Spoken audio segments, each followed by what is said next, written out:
हमें लाइफ में काफ़ी बार लगता है कि हम बहुत सुस्त हैं और किसी भी चीज़ में इंटरेस्ट नहीं आता और धीरे धीरे हम ये मान लेते हैं कि लाइफ में अब हमसे कुछ नहीं होगा, जो जैसा है चलने दो। लेकिन आप आलसी नहीं हो और ये मैं नहीं, मेडिकल साइंस कहती है। मेडिकल साइंस का कहना है कि हम लाइफ में सुस्त नहीं, बर्नड आउट होते हैं। इस वीडियो में मैं आपको 5 सिम्टम्स बताने वाली हूँ जिससे आपको पता चलेगा कि आप बर्नड आउट हो या नहीं। सबसे पहले जानते हैं बर्नड आउट होता क्या है। तो इसके पीछे एक बहुत इंटरेस्टिंग कहानी है। एक अमेरिकन साइकोलॉजिस्ट थे, उनका नाम था हर्बर्ट। वो 1970 में एक नशा मुक्ति केंद्र में काम करते थे। उन्हें वहाँ हर रोज 12 घंटे काम करना पड़ता था। हर्बर्ट के साथ के काफ़ी सारे डॉक्टर्स काम छोड़ रहे थे क्योंकि उन्हें नर्वस ब्रेकडाउन हो रहा था। इस सिचुएशन में हर्बर्ट ने सोचा उन्हें कुछ टाइम का गैप लेकर अपनी फैमिली के साथ वैकेशंस पर जाना चाहिए। इसलिए उन्होंने नेक्स्ट डे की फ़्लाइट बुक कर दी और रात को सो गए।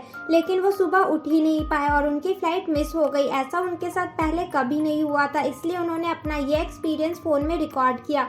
बाद में जब उन्होंने उस रिकॉर्डिंग को सुना तो उन्हें यकीन ही नहीं हुआ कि ये उनकी आवाज़ है। वो बहुत ही थके हुए और फ्रस्ट्रेटेड इंसान की तरह बात कर रहे थे। जब वो क्लिनिक आए तो उन्होंने वहाँ के डॉक्टर्स को भी ऑब्जर्व किया।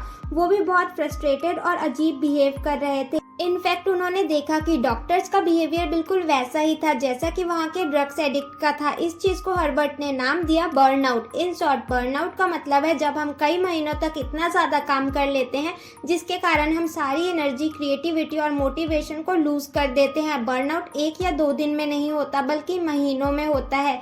बर्नआउट के 5 स्टेज हैं जिसमें से स्टेज 1 है हनीमून फेज। इमेजिन करो आपकी नई नई जॉब लगी है और आप काफ़ी ज़्यादा खुश हो क्योंकि आप नए फ्रेंड्स बना रहे हो, नई चीज़ों को सीख रहे हो, तो आप स्टेज 1 में हो।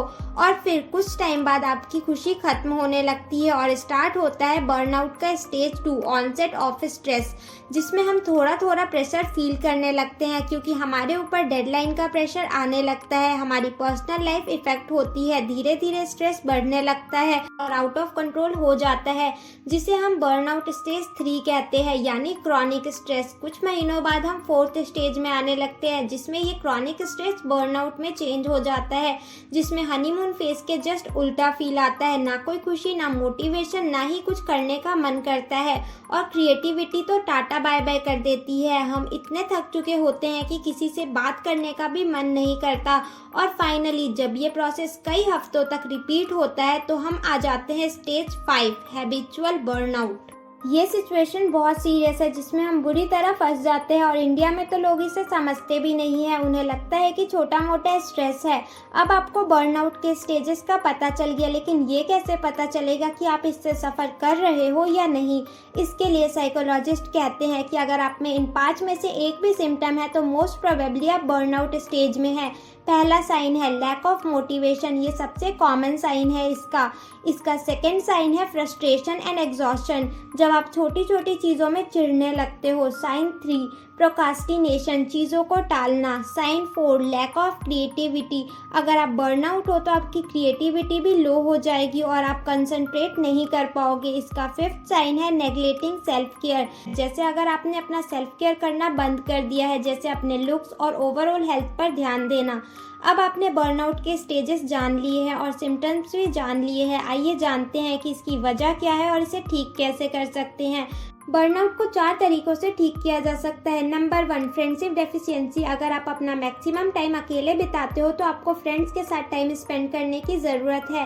सेकंड सॉल्यूशन है फॉलोइंग योर हॉबीज़। अपनी हॉबी को टाइम दो और अगर आपके पास अभी कोई हॉबी नहीं है तो सोचो कि बचपन में क्या करना आपको सबसे ज़्यादा खुशी देता था, उसे रिपीट करो।